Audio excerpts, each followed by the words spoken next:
Good morning, USA. Welcome to another episode of the Bernie or Bust Show. Today we're going to talk about trade agreements.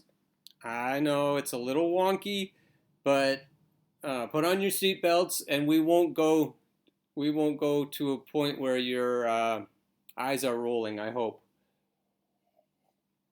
We're going to start with Jordan Cheriton and go from there.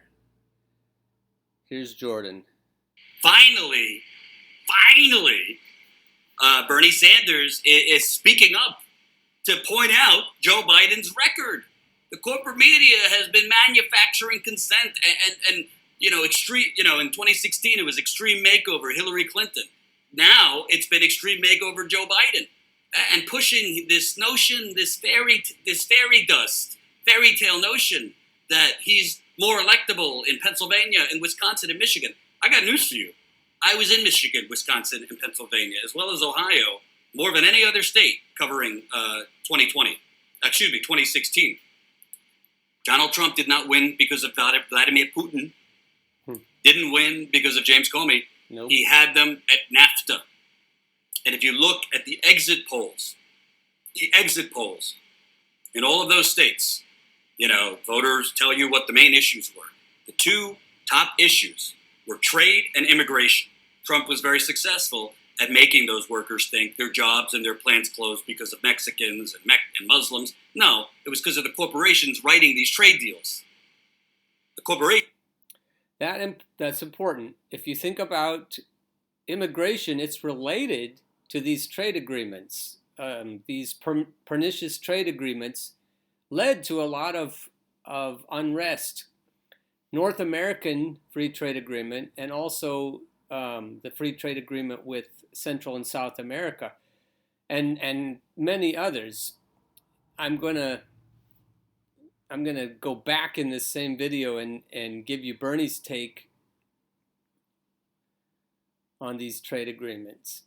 And he's with this feisty young reporter from the Washington Post. I want to remind you from an earlier episode, this is the same interview where he was introduced right after they had thanked Bank of America as the corporate sponsor of the show. And Bernie's first comment was, "Oh, this is sponsored by Bank of America."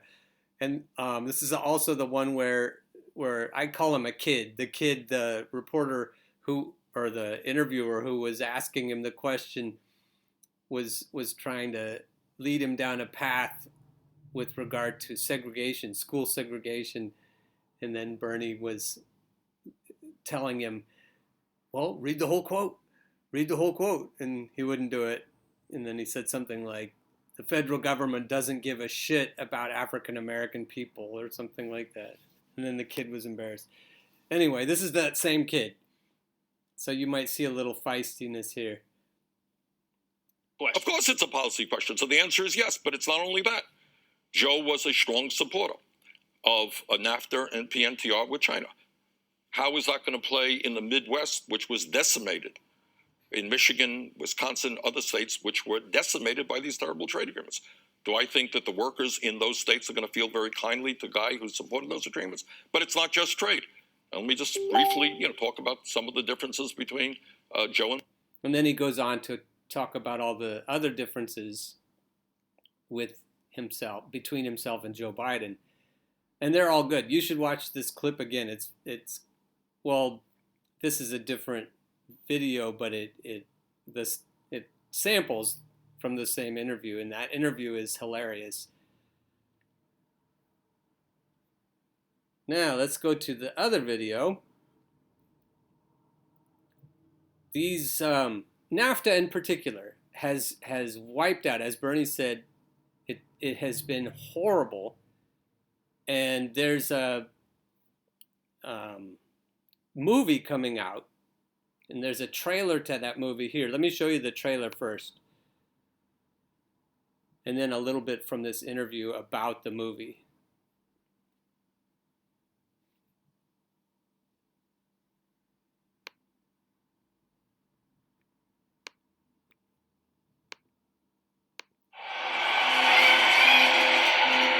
It could be argued that We are now in the midst of a coup d'etat in slow motion.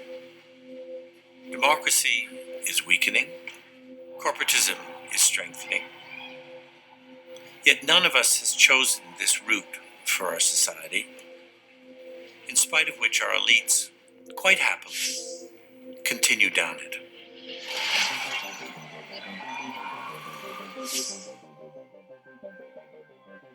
Trump is the symptom. He's not the disease. The corporate coup d'etat was begun in the early 1970s, reconfiguring the global economy into an incredibly wealthy global oligarchic class. This used to be the pride of the nation. It's gone. It's gone. I used to wake up in the morning to the noise of the blast furnace rumbling. Now I wake up to them tearing the facility down. Companies that were nation-state based started to go multinational. Then they started to go transnational. The shifting of manufacturing to the global south, where the wages were lower, where the environmental rules were not either existent or enforced. But the people here, they're hurting. Their jobs are gone. Their jobs are gone. On paper, there are something like 9,000 or 10,000 registered lobbyists, but in reality, the number is closer to 100,000. Do they have any influence over the vote? Not on mine. They're just looting and stealing as fast as they can as everything collapses. They set the stage for a savior. Obama was supposed to be that savior, and he wasn't. And what happens after a savior fails you, you look to something very different. Corporations are literally going wild over this. If Donald Trump goes away, we'll find another Trump. Believe me, we'll find another one. And the corporate elites, they want to divide us. They want to divide and conquer. It is a strategy as old as the elites who emerged from the cave in the history of the species. The idea that after an experiment of 150, 200 years of becoming more and more democratic, that we would suddenly slip back into this old authoritarian top-down model, that is very destructive. And you can already see the signs of that destruction in what's happening in our societies.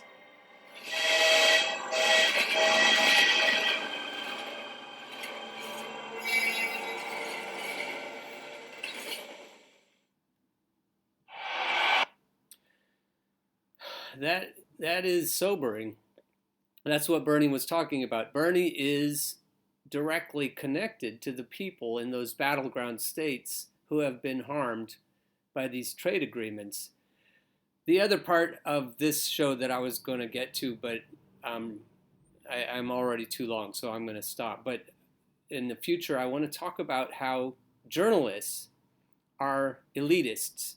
They don't really feel the pain of these workers, these displaced workers in battleground states. And so as they spin things for their corporate masters, it's bad enough that they're working for their corporate masters, but they personally don't feel this pain. And so if you hear about it at all, it's coming through their lens.